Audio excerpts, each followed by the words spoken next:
नमस्कार दोस्तों, मैं मयंक आपका स्वागत करता हूं अपने चैनल में जिसका नाम है स्टडी विद मयंक। चलिए आज हम 12th के सेकंड चैप्टर की बात करेंगे और वो सेकंड चैप्टर पोल साइंस का होगा। और पोल साइंस में मैं एक टॉपिक आज कंप्लीट करूंगा एंड टॉपिक वाइज टॉपिक पढ़ाऊंगा ताकि आपको समझ में आए, उस टॉपिक से समझ में आए और साथ में उस टॉपिक से रिलेटेड जितने क्वेश्चंस होंगे मैं आपको साथ साथ करवाता चलूँगा। आपको करना क्या है कि जो मैं क्वेश्चन करवाऊँ उसको आप नोट डाउन कर लीजिए या तो सुनकर मैं बता दूंगा कि एनसीईआरटी में से ही क्वेश्चन का आंसर कैसे निकालना है कि आप उस आंसर को भी क्या कर सकें, अपनी एनसीईआरटी बुक से ईजिली फाइंड कर लें, कोई मुश्किल ना हो आपको आंसर फाइंड करने में, क्योंकि एनसीईआरटी इज़ द बेस। अगर आप एनसीईआरटी पढ़ते हैं तो एनसीईआरटी हर चीज़ का बेस है। हर चीज़ का बेस अगर कुछ है तो वो एनसीईआरटी ही है। एनसीईआरटी अगर आप ढंग से पढ़ लें तो आपके 90 नंबर कहीं नहीं जाते, कुछ भी कर लें आप, आपके 90 95 ईजिली आ जाते हैं। बट ये होता है कि थोड़े बहुत क्वेश्चंस को आपको एनालाइज करना पड़ता है कि किस प्रकार बोर्ड क्वेश्चन पूछता है। इस बार तो बोर्ड ने थोड़ा 20 मार्क्स के वो भी कर दिए थे, क्या कहते हैं उसको, अपन लोग ऑब्जेक्टिव टाइप क्वेश्चन। तो हम सबको वो सब ध्यान रखना होगा। अगर अभी तक आपने मेरे चैनल को सब्सक्राइब नहीं किया तो सब्सक्राइब कर लीजिए ताकि आपको अच्छी अच्छी डिटेल मिलती रहे। तो चलिए पढ़ते हैं दो ध्रुवीयता का अंत के बारे में। ये सेकंड चैप्टर है 12th क्लास का, ठीक है, दो ध्रुवीयता का अंत। तो चलिए दो ध्रुवीयता का अंत के बारे में हम जानेंगे। तो दो ध्रुवीयता का अंत का परिचय देख लेते हैं पहले। दो ध्रुवीयता के अंत का परिचय मतलब अंत कैसे हुआ। दो ध्रुवीय व्यवस्था जो बनी, जहाँ एक अमेरिका की व्यवस्था बनी, एक अमेरिका की व्यवस्था बनी, जो अमेरिका की जो व्यवस्था बनी, ठीक है, और एक सोवियत संघ जो बनी। दो व्यवस्थाएं हमारे सामने निकल कर आई। एक को हम कहते थे यूएसए और दूसरे को USSR, United state of America, ठीक है, यूनाइटेड स्टेट ऑफ सोवियत संघ, ठीक है। तो इन दोनों चीज़ों को बारे में हम जानेंगे। तो सोवियत संघ के ये स्टार्टिंग कैसे हुई, तो मैंने आपको बताया था यूरोप के लगभग देशों को दोनों देशों ने अपने खेमों में खींचने के लिए बांटने का प्रयास करना स्टार्ट कर दिया। इसी के प्रयास में क्या किया, सबसे पहले जर्मनी के राजधानी बर्लिन में, कितना, जर्मनी के राजधानी बर्लिन में कितना अप्रॉक्सीमेटली, जर्मनी की राजधानी बर्लिन में 1960 के दशक में बीचों बीच दीवार खड़ी कर दी गई। दीवार जब खड़ी कर दी गई जर्मनी को, तो जर्मनी की राजधानी बर्लिन जो थी वो दो हिस्सों में बांटी गई। दीवार लगभग एवरेज तो मुझे नहीं पता, लगभग 169 किलोमीटर बनाई गई, ठीक है, 169 किलोमीटर बनाई गई और दो हिस्सों में बांट दिया गया। तो उस दीवार से तो शीत युद्ध अपनी चरम अवस्था में उस वक्त बर्लिन की दीवार खड़ी की गई थी। यह दीवार शीत युद्ध का प्रतीक थी। यही तो मानी जाती थी कि हाँ, शीत युद्ध अब स्टार्ट हो चुका है। पूर्वी जर्मनी की आम जनता 1989 में दीवार को गिरा दिया और नाटकीय और ऐतिहासिक घटना सामने आई। मतलब जो नाटक वाली घटना चल रही थी उसे ख़त्म कर दिया गया और ये दीवार गिराकर एक नई चीज़ बनाई गई। इसके विपरीत दूसरी दुनिया के पतन व शीत युद्ध का समाप्त हुई। दीवार गिरी और बहुत सारे कारण हुए जिनके कारण शीत युद्ध समाप्त हुआ और इसके पश्चात जर्मनी जो बढ़ चुकी थी वो फिर से एकीकरण हो चुकी। 1989 में जनता को पता लग गया कि ये लोग खाली अपनी राजनीतिक सत्ता हासिल करने के लिए ही बंटवारा कर रखे। तो जनता ने स्वीकृति से मतलब अपनी इच्छा से क्या किया, दीवार को गिरा दिया। जो उन्होंने दो हिस्सों में बांटा था जर्मनी को, वो हाल फिलहाल में एकदम से खत्म हो गया और जर्मनी एक हिस्से में ही आकर वापस मिल गई। तो ये क्या था, सोवियत संघ के खेमे में सम्मिलित पूर्वी यूरोप के 8 मुल्कों के एक एक करके जनता के प्रदर्शन देखकर अपने साम्यवादी शासन को बदल डाला। सोवियत संघ भी, यूएसएसआर भी जो था वो यूएसएसआर भी बहुत सारी नीतियाँ जा रही थी, उसमें भी ऐसा नहीं था। तो उसने भी क्या किया, जब देखा कि जितने भी देश हैं सारे अपनी जो नीतियाँ बदल रहे हैं, तो उसके कारण भी सोवियत संघ का विघटन होना पड़ा और 1990 तक आते आते सोवियत संघ का खात्मा ही हो गया, ठीक है।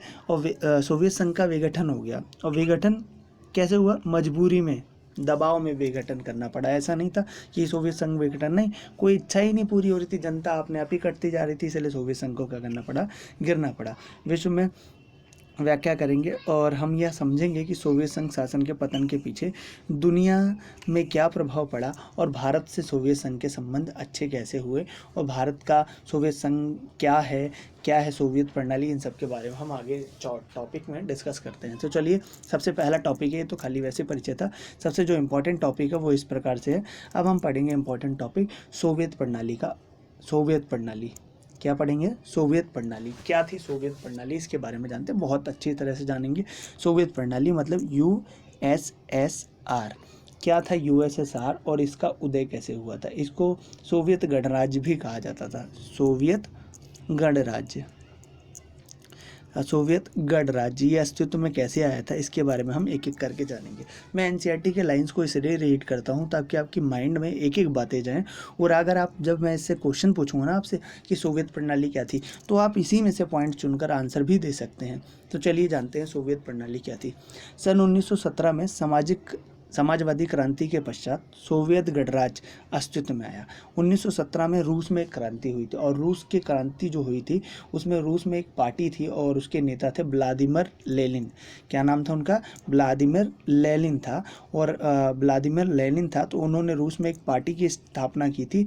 उस पार्टी का नाम था वेल्शविक कम्युनिस्ट पार्टी। क्या नाम था उसका? वेल्शविक कम्युनिस्ट पार्टी। आगे ही होगा, मैं आपको दिखाता हूँ।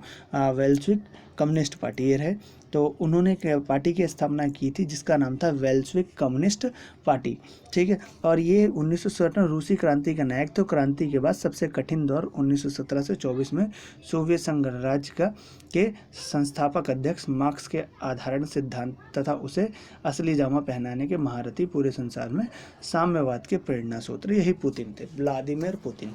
व्लादिमीर पुतिन जो है आज के जो रूस के राष्ट्रपति हैं, ये व्लादिमीर लेनिन है। रूसी क्रांति के जरिए ही इन्होंने क्या किया, समाज में समाजवाद और साम्यवाद को स्थापना करने की कोशिश की। तो यहाँ USSR अस्तित्व में आया। क्रांति के बाद वही जो पार्टी बनी ना, communist party, Bolshevik communist party, उसी के बाद क्या आया, ये व्यवस्था सामने आई। और यह क्रांति पूंजीवादी अर्थव्यवस्था के विरोध में हुई। इसका सबसे बड़ा विरोध था पूंजीवाद का विरोध करना, साम्यवाद को लागू करना और समाजवाद के आदर्शों की आवश्यकता से प्रेरित था। मानव इतिहास में व्यक्तिगत संपत्ति की संस्था में खत्म करने और समाज की समानता के सिद्धांत की प्रक्रिया से चलने में बड़ी चेष्टा थी। ऐसी पार्टी का मेन ही मोटो था, किसी भी प्रकार से क्या किया जाए, जो ये पूंजीवादी व्यवस्था चल रही इसका विरोध किया जाए और समाज में क्या व्यवस्था लाई जाए, समाज में साम्यवादी व्यवस्था लाई जाए। साम्यवादी भी नहीं, समाजवादी व्यवस्था लाई जाए। क्या लाई जाए? समाजवादी व्यवस्था लाई जाए। सबसे मेन मोटो इसका समाज में समाजवादी व्यवस्था लाने का ही था कि किस प्रकार से समाज में समाजवादी व्यवस्था को लाया जाए। सबसे मेन मोटो इसका यही था। ऐसा करने में सोवियत प्रणाली की निर्ममताओं से राज्य और पार्टी के संस्थापक को प्राथमिक महत्व दिया। कम्युनिस्ट पार्टी सोवियत राजनीतिक प्रणाली की धुरी थी और इसमें किसी और राजनीतिक दल अथवा विपक्ष के लिए जगह नहीं थी। अर्थव्यवस्था योजनाबद्ध और राज्य को नियंत्रण में थी। अर्थव्यवस्था योजनाबद्ध थी और राज्य के नियंत्रण में भी थी अर्थव्यवस्था। द्वितीय विश्व युद्ध के पश्चात यूरोप के देश सोवियत संघ की प्रणाली के नियंत्रण में आ गए। जितने भी यूरोप के देश थे वो सोवियत प्रणाली के देश में आ गए। सोवियत सेना ने इन्हें फांसीवादी शक्तियों के चुंगल से स्वतंत्र कराया और इन सभी देशों की राजनीतिक और सामाजिक व्यवस्था को सोवियत संघ की समाजवादी प्रणाली के आधार पर ढाला। मतलब जितने भी छोटे छोटे देश थे, सोवियत प्रणाली ने उसे अपने अपने ढंग में डालना शुरू कर दिया। इन्हीं ही समाजवादी खेमे ने देश अथवा दूसरी दुनिया के देश कहे जाते थे। जो पहली दुनिया के देश क्या थे, जो पूंजीवाद को फॉलो करते थे उन्हें पहली दुनिया का देश कहा जाता था, लेकिन जो समाजवाद को फॉलो करते थे उन्हें दूसरी दुनिया का देश कहा जाता था। क्या कहा जाता था? दूसरी दुनिया का। तो जो USSR बना, तो USSR ने यूरोप के काफ़ी सारे देशों पर अपना मतलब एक आधिपत्य सा जमा लिया और वहाँ पर उसने समाजवादी व्यवस्था को स्थापना करा दी। समाजवादी व्यवस्था ऐसी व्यवस्था होती है जहाँ पर संसाधनों का समान रूप से बंटवारा हो और जितना भी चीज़ें हों वो सारी सरकार के अंदर में हो, वो किसी पर्टिकुलर व्यक्ति के अंदर में ना हो। ये सब चीज़ें होने लगी। और फिर इस खेमे के नेता समाजवादी सोवियत गणराज्य था। जो खेमे के नेता थे वो समाजवादी सोवियत गणराज्य के नेता माने जाते थे। द्वितीय विश्व युद्ध के पश्चात, चलिए आगे बढ़ते हैं। द्वितीय विश्व युद्ध के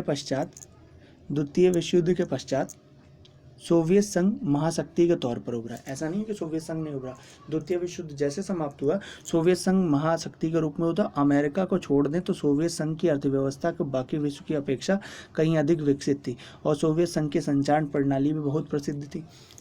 उसके साथ ही विशाल ऊर्जा संसाधन था जिसमें खनिज तेल, लोहा, इस्पात और मशीनरी उत्पाद सम्मिलित थे। सोवियत संघ दूर दराज के क्षेत्रों में भी आगमन की सुव्यवस्थित विश्व प्रणाली के कारण परस्पर जुड़े हुए थे। सोवियत संघ के घरेलू उपभोग उद्योग भी बहुत समृद्ध थे।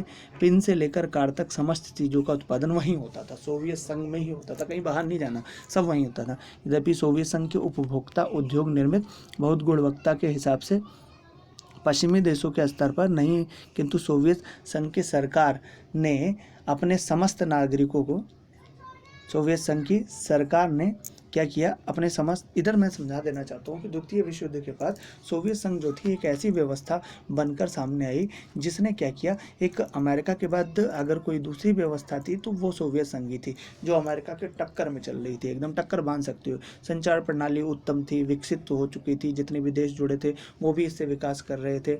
मतलब हर चीज़ का यहाँ उपयोग हो रहा था, तेल, खनिज, मशीनरी उत्पादित हो रही, ऊर्जा के संसाधन भरपूर थे, घरेलू उपभोग के लिए जितने सामान चाहिए सारे थे, पिन से लेकर हवाई जहाज तक सब बनाया जाता था। तो आप समझ सकते हैं कितनी अच्छी प्रणाली बन चुकी थी सोवियत प्रणाली। ठीक है, उसके बाद क्या हुआ, उसके बाद सोवियत प्रणाली ने क्या किया, अपने समस्त नागरिकों के लिए न्यूनतम जीवन स्तर तय कर दिया।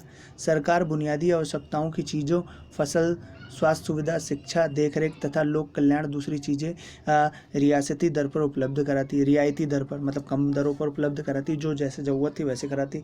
बेरोजगारी नहीं थी। मालिकत का मुख्य रूप से राज्य का स्वामित्व था। भूमि तथा दूसरी उत्पादक संपदा पर स्वामित्व होने के अतिरिक्त नियंत्रण भी कहाँ ही था। बहरहाल सोवियत प्रणाली पर नौकरशाही का शिकंजा कसता चला गया और यह प्रणाली सत्तावादी होती गई तथा नागरिकों का जीवन जटिल होता चला गया। लोकतंत्र और अभिव्यक्ति की स्वतंत्रता नहीं होने के कारण लोग, मतलब सोवियत प्रणाली पर क्या हुआ, धीरे धीरे, तो पहले तो बहुत अच्छी व्यवस्था चली सोवियत प्रणाली, लेकिन धीरे धीरे होकर पता है क्या हुआ, सोवियत प्रणाली की विशेषता बिगड़ती गई। और जब सोवियत प्रणाली की विशेषता बिगड़ती गई तो वो सोवियत प्रणाली अब राजतंत्र का रूप लेने लगी धीरे धीरे। और जब राजतंत्र का रूप लेने लगी तो व्यक्ति की आज़ादी छीनने लगी, नागरिकों का जीवन जटिल होने लगा, सारी शक्तियों पर जो नौकरशाह थे, ब्यूरोक्रेट्स से, उन्होंने अधिकार कर लिया और सोवियत संघ के अधिकतर संस्थाओं में सुधार की आवश्यकता थी। सोवियत संघ में एक दल अर्थात कम्युनिस्ट पार्टी का शासन था।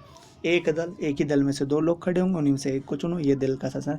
इस दल के समस्त संस्थाओं पर गहरा नियंत्रण था। यह दल जनता के प्रति उत्तरदायी नहीं था। जनता ने अपनी सांस्कृतिक और शेष मामलों से साज संभाला स्वयं करने के लिए 15 गणराज्यों को परस्पर मिलाकर सोवियत संघ बनाया गया था।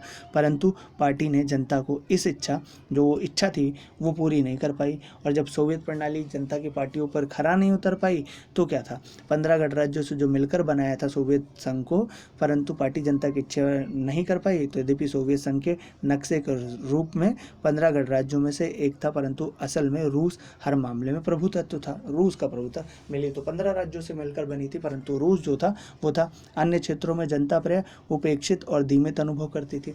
शस्त्रों की होड़ ने सोवियत संघ को समय समय पर अमेरिका की समानता की टक्कर दी, परंतु उसकी भारी कीमत चुकानी पड़ी। सोवियत संघ प्रौद्योगिकी की बुनियादी ढांचे, मसलन परिवहन, ऊर्जा, मसालों और पश्चिमी देशों की अपेक्षा पीछे रह गए। परंतु सबसे बड़ी बात तो यह थी कि सोवियत संघ ने अपने नागरिकों को राजनीतिक तथा आर्थिक आकांक्षाओं को पूर्ण नहीं कर सका और 1979 में सोवियत संघ ने अफगानिस्तान में हस्तक्षेप किया। इससे सोवियत संघ की व्यवस्था और निर्बल हो गई, मतलब सोवियत संघ की व्यवस्था और गिर गई। और जब सोवियत संघ की व्यवस्था और गिर गई तो वहाँ के सोवियत संघ के लोगों ने पारिश्रमिक बढ़ा, परंतु उत्पादक और प्रौद्योगिकी के मामले पश्चिमी देशों से काफ़ी पीछे रह गए। मतलब जो टेक्नोलॉजी उन्हें पहले मिल रही थी वो अब नहीं थी, पश्चिमी देश डेवलपमेंट कर रहे थे और सोवियत संघ नीचे जा रहा था, जिसके कारण जनता की उम्मीदें क्या हुई, अब इनसे हटने लगी कि यार इनके साथ हम जुड़ेंगे तो हमारी कभी भी विकास हो नहीं पाएगा, तो देशों से इनका मन कटने लगा। इससे हर प्रकार की उपभोक्ता वस्तु में कमी आई, खाद्यान्न आयात बढ़ता गया। 1970 के आखिरी वर्ष में यह व्यवस्था जो थी वो लड़खड़ा रही थी और आखिरकार रुक सी गई। आखिरकार वो व्यवस्था जो थी वो क्या गई, रुक सी गई और सोवियत प्रणाली का यहीं क्या हो गया, अंत हो गया। ठीक है, सोवियत प्रणाली का अंत हो गया। तो अगला टॉपिक जो होगा हमारा पढ़ेंगे हम गोरबच्चे और सोवियत संघ का विघटन। गोरबच्चे और सोवियत संघ का विघटन क्या हुआ, इससे पहले जो भी मैंने सोवियत प्रणाली बताई